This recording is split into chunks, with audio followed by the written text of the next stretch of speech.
Alright, so this is a breakdown of a track that's actually been requested quite a lot from me, and that's When the Fern Meets the Leaves with Luke Coulson. And I'll play like a little bit of the build up and the drop, I guess.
Whoa. Okay, my CPU struggled a little bit there, but you get the idea. Right, let's start at the top and building out the drum groove. This project is a real mess. Let's start at the top with building out this drum groove. We got a kick drum here. This is kick 52 from, I think it's from one of the artist kick packs. Kick 52 Hertz G15.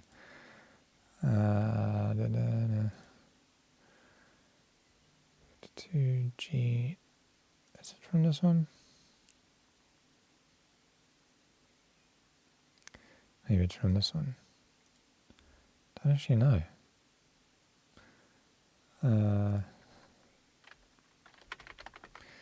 15. Let's see. Might be from that. Ah, yeah. Okay, this is from the Melodic House and Techno Essentials pack. It's that kick. And then I did some EQ on the kick here. I've also got this utility on it. So let me just first show you what that sounds like without these. So the EQ here is just kind of making the kick a bit softer on the high end, taking out a bit of the mid-range. And then I got this utility on here. You can see it's on swap mode over here.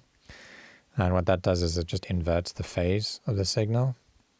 So basically, if you look at this kick drum, you got your peaks over here and your troughs over here. It'll just flip the phase so that this peak is now down here and this trough is now up here.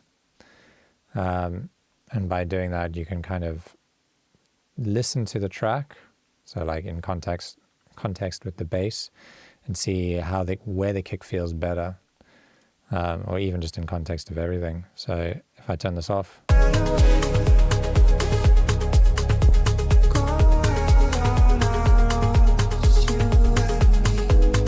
you can hear it's really subtle, but if you really pay attention, you can hear the kick kind of feels a bit almost louder and more clear when I turn this on. And that's just something I like to do, test out on like all my kick drums and see if flipping the phase makes the groove, the track feel a bit better. So that's the kick. Okay, so this is the kind of like Afro groove.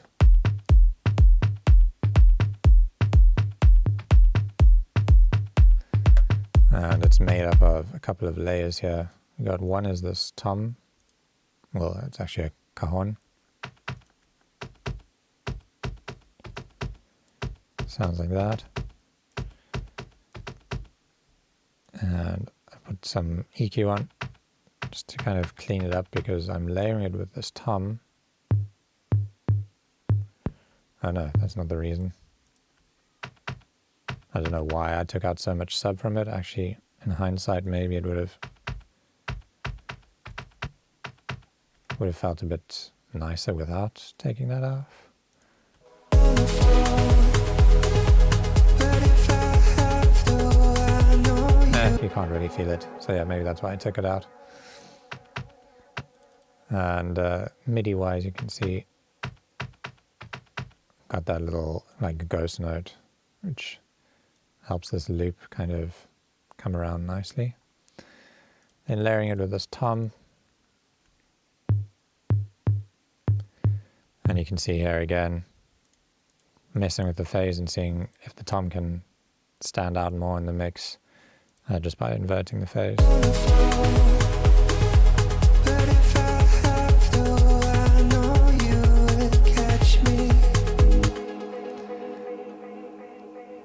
Okay, and then moving on down, we've got this group,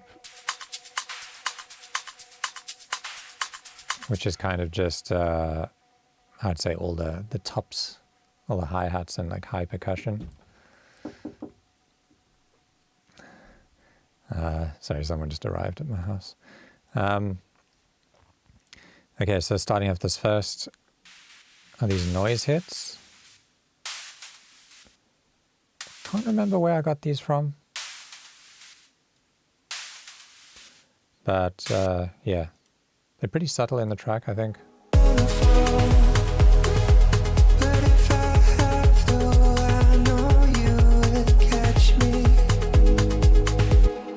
And then I EQ'd them a bit and added delay. I hope that delay was on, I can't remember. I might have, wait, let me just see. Yeah, it was on. All right, and then we got this this group over here, which is basically the hat and a clave layered. So I got this hi-hat from my drum pack, Bound to Divide drum pack, which is basically just like a 909. No, not a 909, I think that's an 808 closed hi-hat. And I got a delay on it to spread it out. And also, you can see this has got like a 9% offset. It makes it nice and wide, otherwise you'll just be getting this. And that makes it nice and wide. And even more delay. It's giving it some bounce.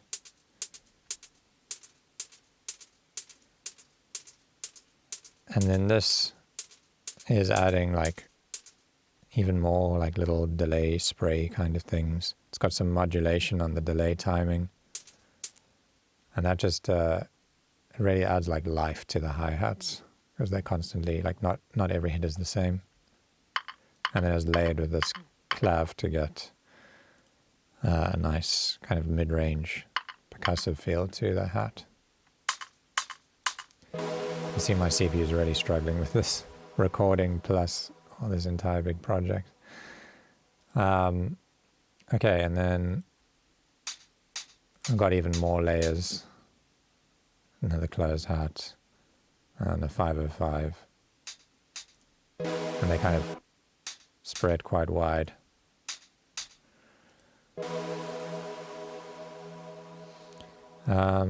Let's move down here. So now we've got this.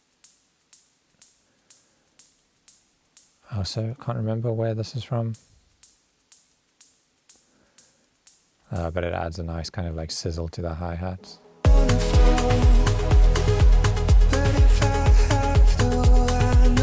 Pretty subtle. I don't even know if you can notice it. But I'm gonna keep it in there. Okay, so now we got a group with like all the shakers. And these shakers are just from various different packs. And you can see like there's quite a lot of EQing. I think I like the groove of the shaker, but obviously I had to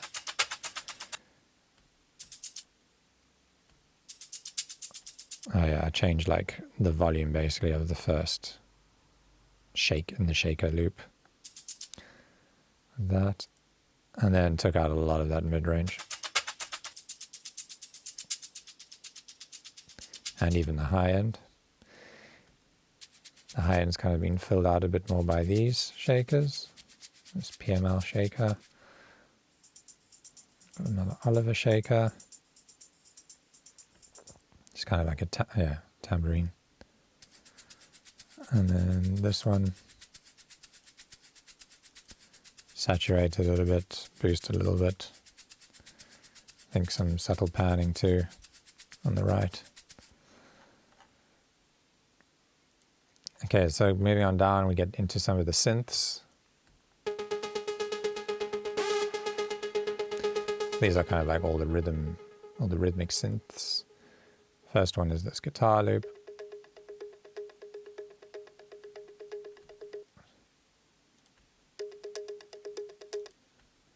Don't even know if that's really a guitar. Don't even know where I got it from. But yeah. Then we got this rave generator, which for some reason my PC is not reading VST2s, or some of them. And I made this project like more than a year ago. So yeah, it's not loading it up. But that rave generator was adding like a subtle kind of like ravey stab below this serum one, which you can't really hear unless you compare like the original, like the released version of this and this version I'm showing you now. You can't really notice the difference unless you like really listen to them side by side. So I'm not going to go into this, but the main beef of the sound anyway comes from Serum. And that's just a patch that I made. And to make this patch, it's really just saw wave. I'm just going to bypass this. So there we go. It's just a saw wave note like this. And then when you add an envelope, hang on, I think this one was bypassed. Bypass that. And then that slide is what you're looking for. So that comes from an envelope with 87 millisecond, and then it's mapped to this coarse pitch, and it's going from low back to the original pitch. And then we're adding unison. It was on 6 unison. And the detune is what makes it like kind of ravey. Yeah. And then just a vintage verb. And taking off a little bit of the highs. And then every once in a while I got this delay that's coming in, like especially here, you hear it quite a lot. Hopefully it doesn't bug out. Yeah. And there's that switched off. I'm not using that synth. Okay, then we get down to this 16th note, which is kind of like a rhythmic synth background thing, but then it sort of turns into chords.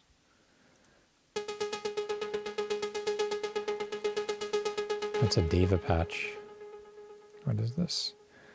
I made this one from the Dupe 8 initialized preset. So you can see it's 2 saw waves and some noise, and then they blended like this. So here's the mix knob. We got a filter. We've got this bite filter, the cutoff all the way up.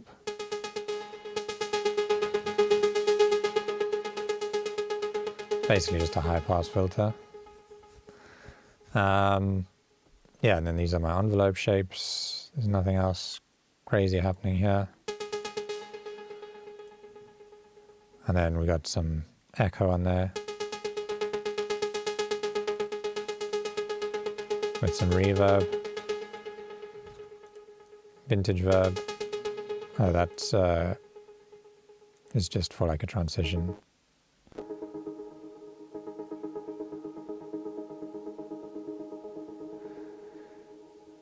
Yeah, and then what else do we have? We have a bit of EQ, some glue compressor sidechaining to the kick, track spacer to the E piano, which I'll show you in a bit, and track spacer again to the other piano. So a lot of like the mix down, when I was doing the mix down, a lot of it was, because there's so many instruments in this, is like carving out space for other instruments. So like whenever the piano plays and the E piano, which is down here, you'll see like this will duck.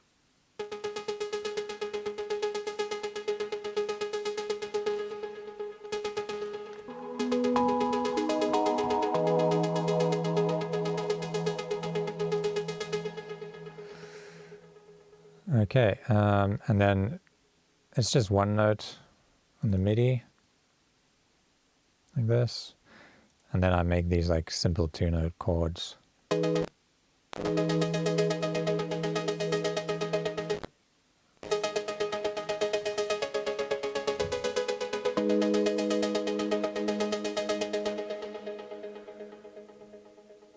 And I think it's layered with this one. That's just kind of like in the main kind of chorusy drop section. Just adding a bit more like presence to the synth. Sorry, my CPU is really struggling with this. Okay, let's go down to the pianos. So there's 2 layers here. We got like an actual piano and an E piano. So for the first half of the track, you're hearing this E piano, which is this preset, E piano MK1 symbol, with reverb, some shimmer, and soothe, just controlling some of the peaks. And then it's being very slightly sidechained to the kick. And MIDI-wise, let's just have a look at the chords. Oops. So here you can see the chords. We've got like basic triads pretty much. They don't change all that much other than these sections where it kind of moves down a bit.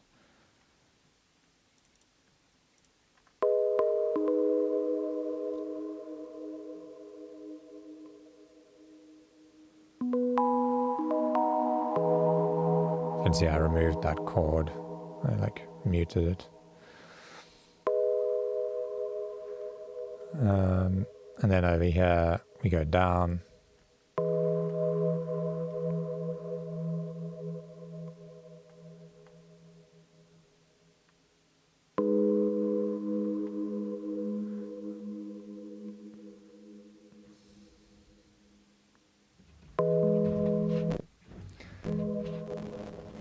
Yeah, and this kind of little section here is what creates like one of the themes in the track that you hear over and over again. This, and all that is really is just like a chord, but played, the notes played at separate times instead of all together. I like doing this. Like if you just take like a triad or something and then you spread out the timing at which you play all the notes, you can make like really nice little melodies with them.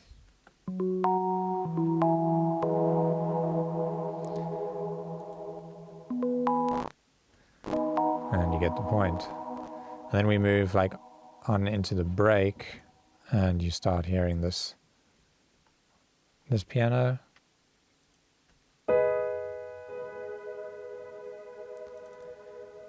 Which is most likely going to be the noir piano. Let's give my PC a moment.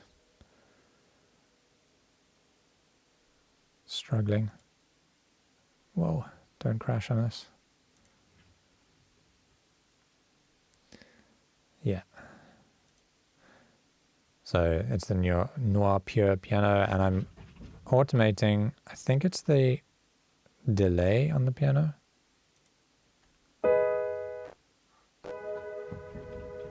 Should be able to see what's moving over here. Maybe not. Yeah, it sounds like it's the delay.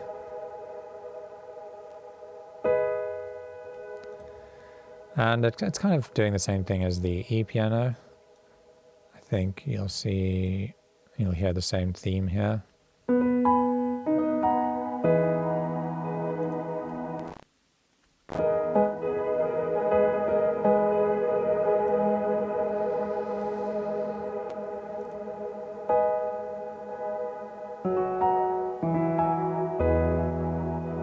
And then we add these like lower notes over here to give the piano some weight into this drop. Oh, come on, you can do it.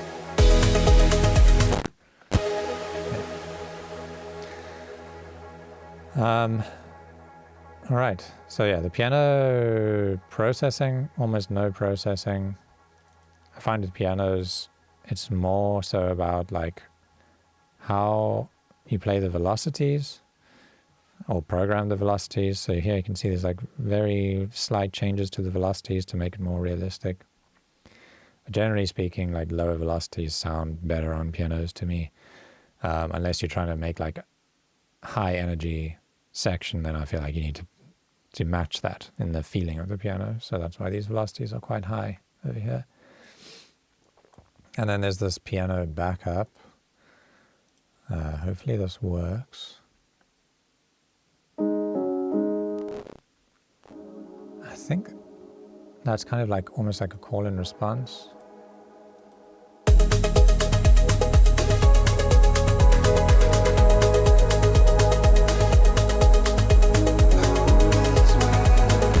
Yeah.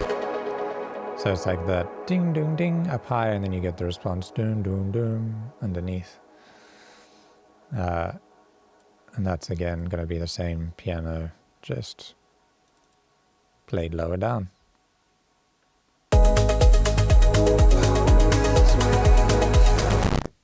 Yeah.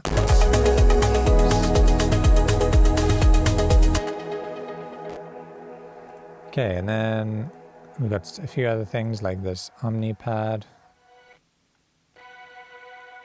So you go to like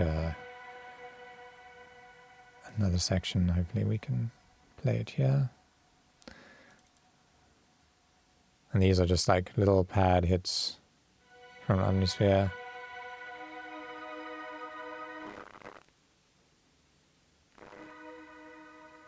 Come on, Omnisphere, you can do it. So this is the Archaic Chasm preset in Omnisphere.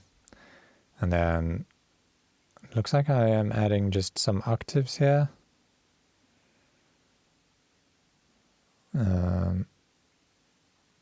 And you can adjust the velocities of the octaves, so it's plus 12, plus 24, and then band passing it basically. I have just frozen this pad because I realized that is the one that's been causing most of the CPU issues. And I was just showing it to you, but you can kind of see it's really just a preset with some filtering. We've got chorus on it, got a bit of echo,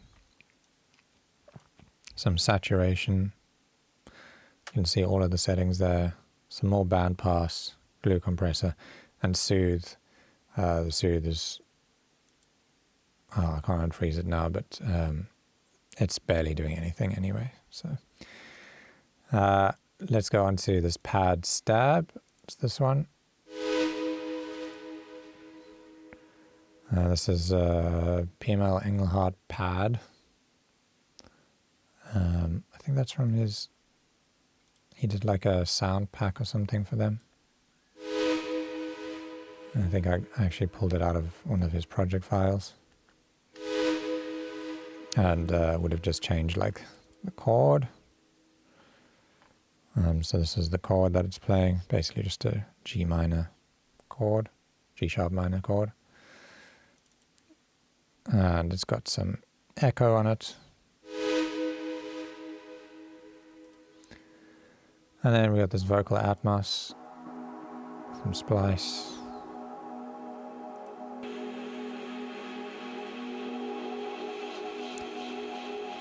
With a lot of delay and a lot of compression to like control the jumpiness of it.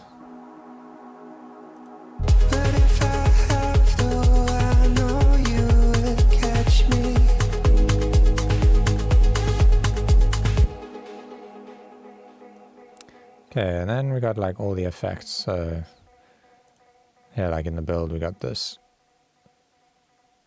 snare roll happening, wherever that is. Okay, there you go. It's just a 909 snare roll. Pretty simple. Got a sweep.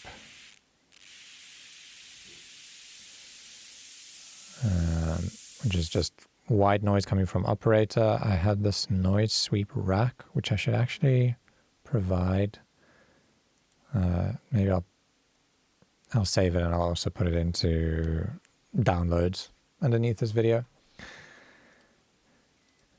Yeah, and then like this drum fill. Oh, that's the one switched off.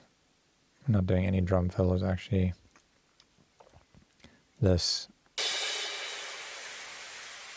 is basically just like the crash after this snare roll, which is a Mark Knight from a Mark Knight pack. And then we got like a bunch of effects, but there's actually a pretty cool one in here, and that's this one, which you probably recognize if you know the song.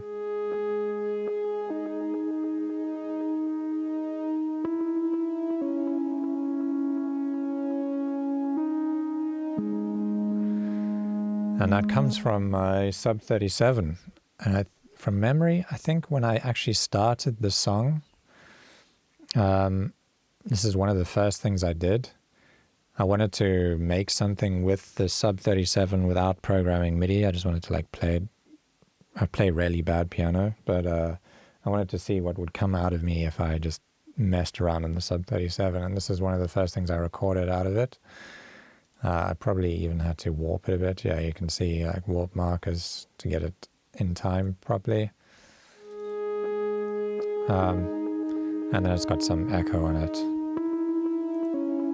A bit of soothe, controlling some of the kind of mids a bit. Then hear it in the mix.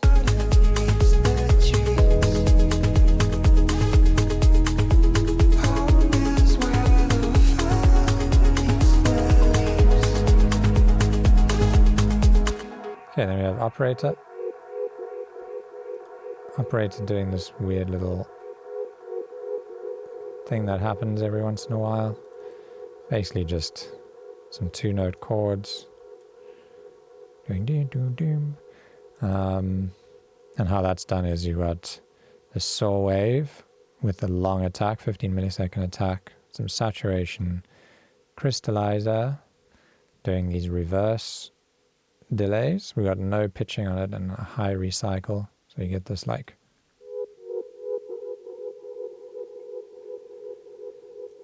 reverse delay kind of vibe, and then even more delay coming from just a normal dotted 8th note delay, and then some drum fills.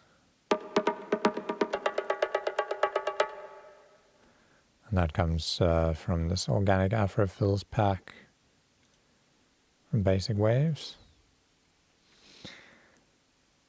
And then just like your standard sweeps and stuff.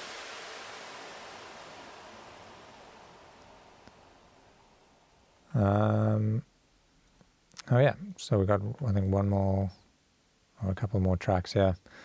Here's the bass, also a very important part of the track.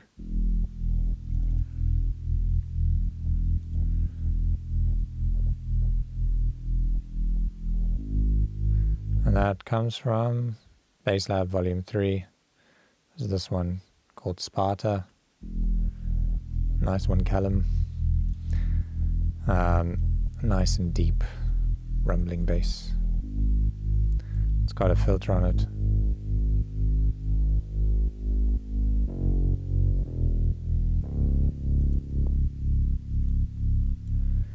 And some soothe going to basically side chaining this. So in soothe you can also use it as like a good sidechain kind of device. So whenever the tom or that tom cajon hits, this is like carving space out for it in the bass, so we don't get any like phasing issues.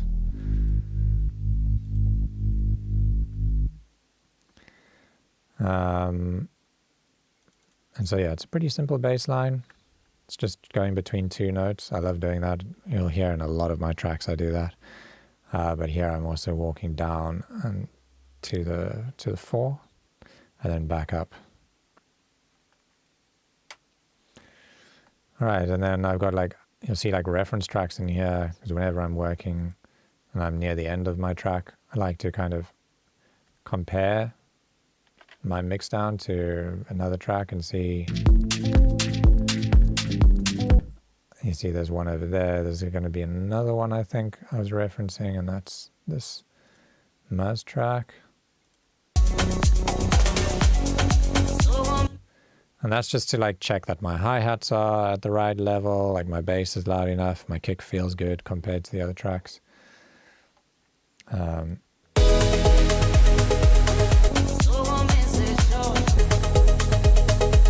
yeah, very different tracks, but I was just using them to kind of like overall check my levels. And then we've got more Omnisphere here. What's this one?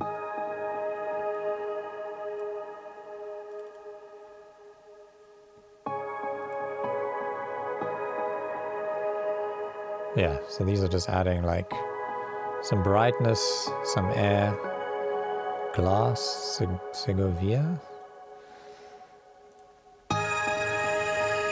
Wow. Yeah, a lot of filtering on there, a bit of redux. And Valhalla Shimmer. So that would be adding quite a lot actually.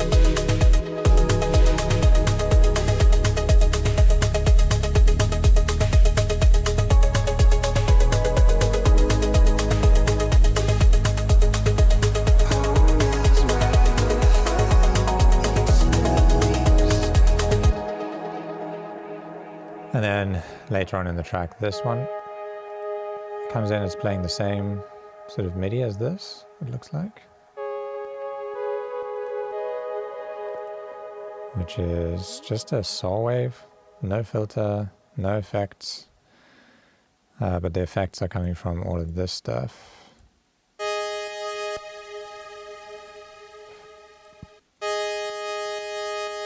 LFO tool is just some mild side chain, and then we've got RC20 doing some weird stuff to the tuning, making it like a kind of tape effect, redux, giving you that like crushed high end,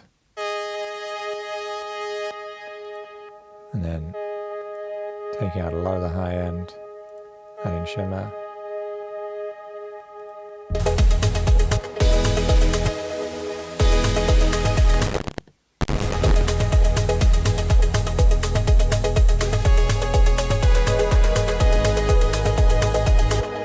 Maybe I should have... Wait, I think I had this off. I had this switched off. Let me double check.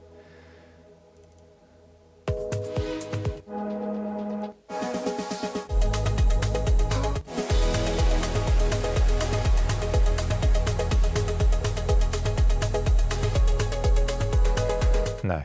That was, the bandpass was on, but maybe I should have taken it off because that adds a nice bit of brightness. Oh well. Okay, then we get down to the vocals. So here's the vocals. Obviously I worked with the singer, I worked with Luke Coulson, and these are all the stems and stuff that he sent me. Yeah, my vocal processing is pretty involved. I should probably make a separate video for vocal processing. I think I will. But loosely speaking, I always do the same thing, and that is work with these dry stems, or when I'm working with dry stems, it'll usually be a process of compressing them a lot, checking the tuning. If it needs tuning, then I'll tune them a bit with like a bit of auto-tune probably. Sometimes Melodyne if it really needs it, but I hate working with Melodyne, so I don't often use it.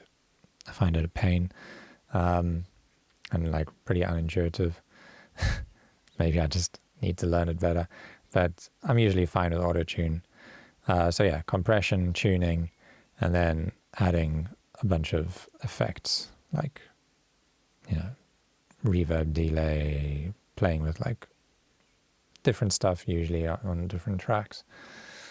And when you're working with a singer, usually you're going to have a mix of like your main lead vocal, and then you're going to have backing vocals. You're going to have left and right. You're going to have harmonies. Most singers are different, but usually if you're working with a professional, they'll provide you with all these layers. If not, you should ask them to make them. So yeah, we got this. Let me just see. I don't really want to turn everything off because I'm not going to remember what was on and off. So I'll just go through all of them one by one. So here's the wave tuning. Waves tune. Oh, we had it all. So this is doing some tuning. I don't think it really needs it. Oh, we had it all. Oh, we had it all. It's doing very slight like pitch correction.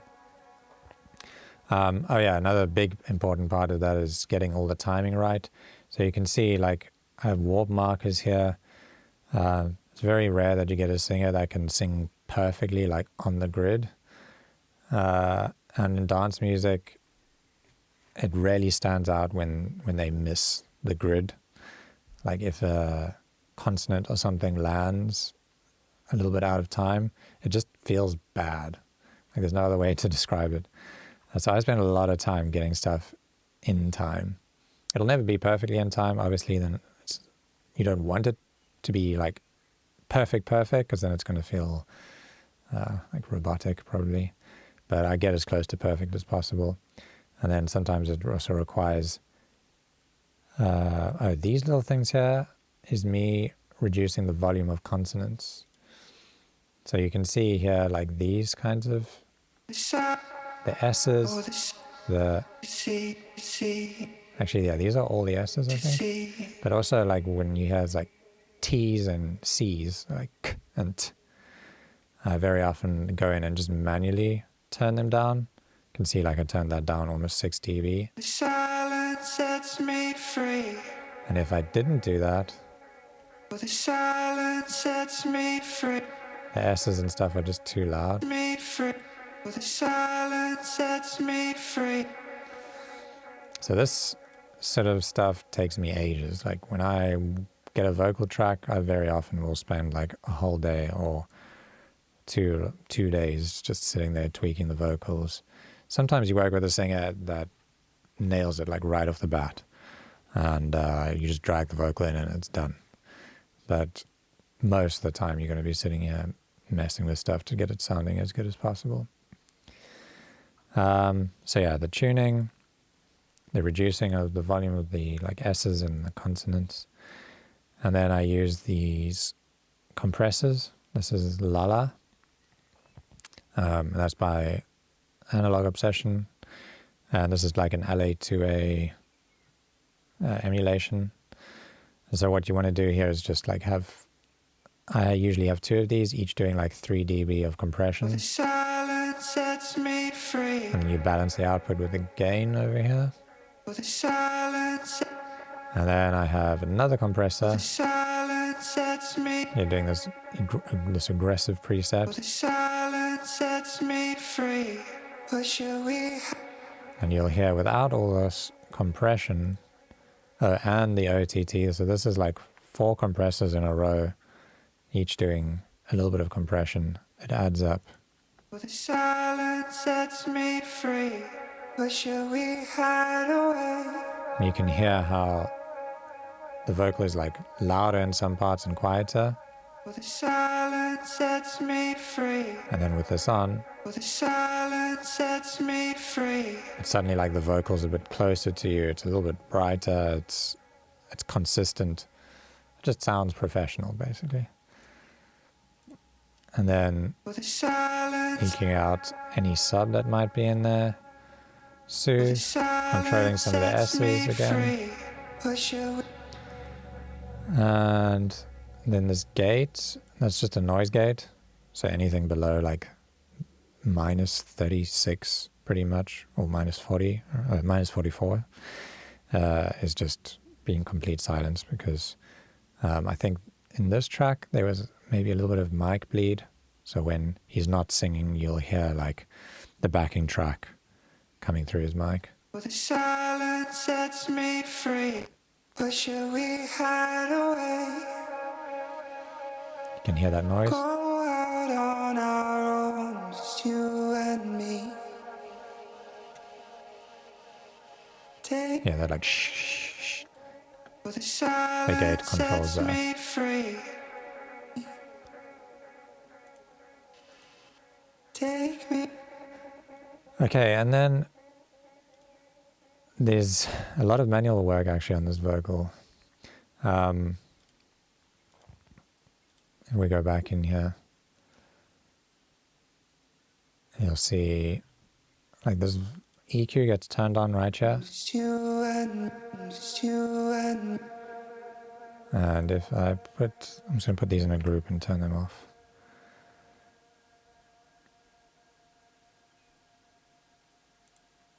Just you and me.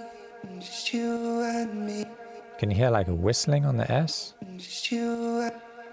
Listen to that carefully. Just you. Just you. Just you. And with this on, Just you. Just you. Just you. Just you. Just you.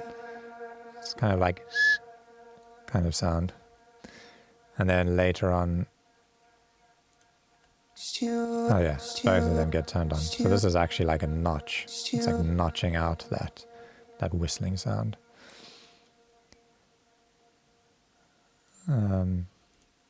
Okay, and then pretty much the same processing for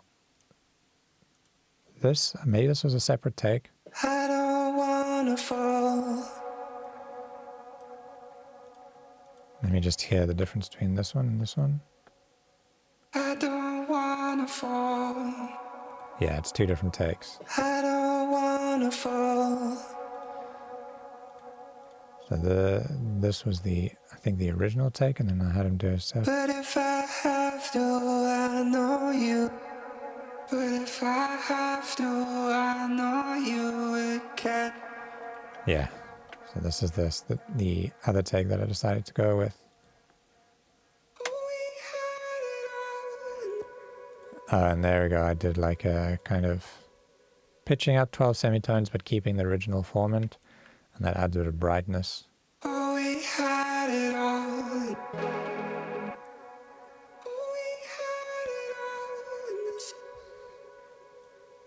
Okay, and then we got the left and the right vocals. Or should we hide away? And they also kind of like sung differently. I guess like, I think these are harmonies. Or should we hide away? Yeah, you can hear the vocal melody is different, so it's Or should we hide away? yeah, the main one goes hide away, and this one hide away. I'm not a singer, so I was probably even wrong with those, but yeah, with these, same processing, but what I did was take out a lot of the high end. And the reason I do that is I really hated when the wide like double layers have like sharp S's in them, because you just notice them so much. They're like on the sides and they like jump into your ears. So I always do that. Like often I'll even just low pass the S's straight out of them. So you're just getting like the harmonic content and not the consonants and the S's. And then we got some other harms here.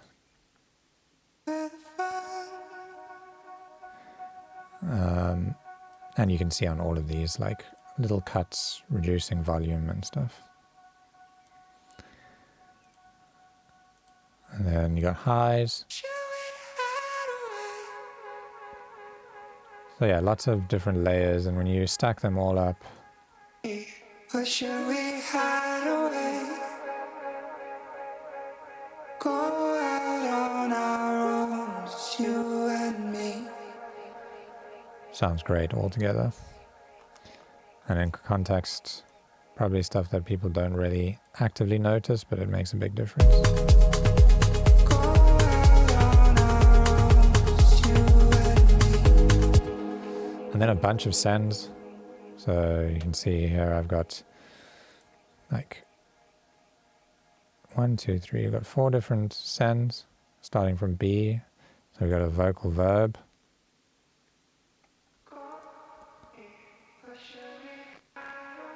This is the SP 2016 from Eventide. And I'm EQing this.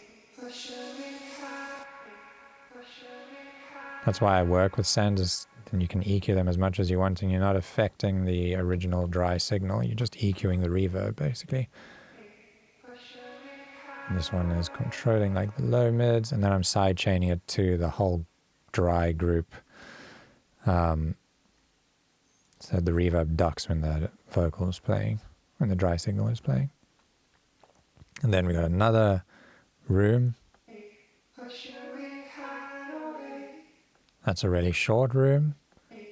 That's another 2016 from Eventide, but a different, it's actually like a different plugin. So we got like a short and a long reverb, both with like all of the highs taken out of them. Then this echo boy. It's doing like a really long tail reverb, quarter notes, ping pong. And then another echo boy.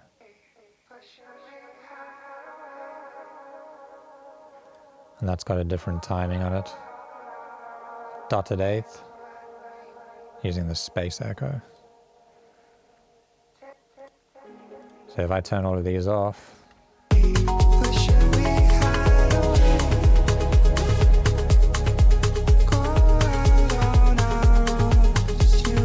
turn them on, you'll see how much space it adds.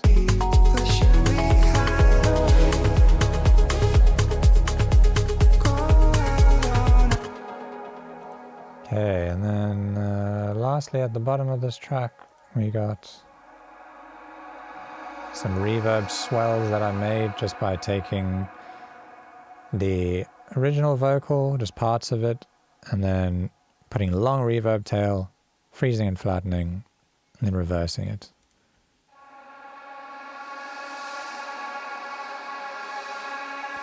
Classic, you know, like reverse reverb, and then putting another reverb on that reverb tail that's been reversed. And it just helps like make it a bit more like spacey and stuff. Yeah.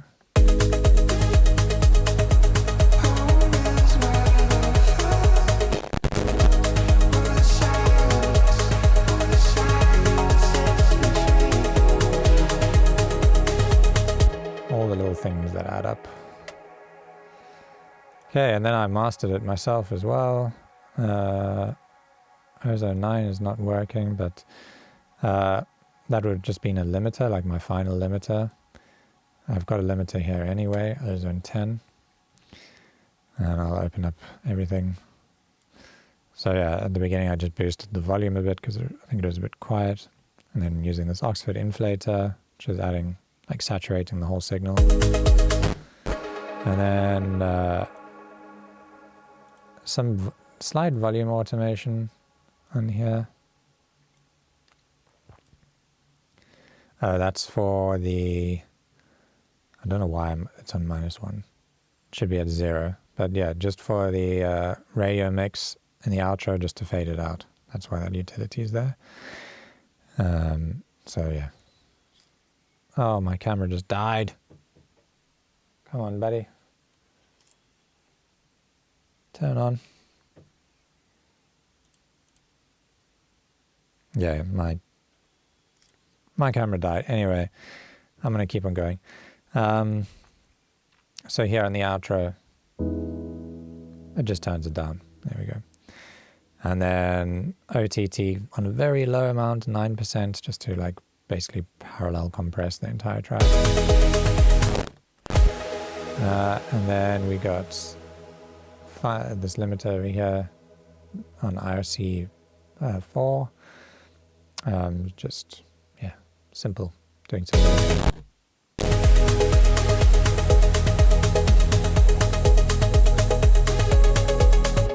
And then I think I had one more limiter doing like another 1 dB of limiting. All right, so that's it for the breakdown of this track. Hope you enjoyed that. And yeah, I will do probably a separate video on another track showing more vocal processing, because I think that deserves a video on its own. But yeah, see you in the next one. Peace out.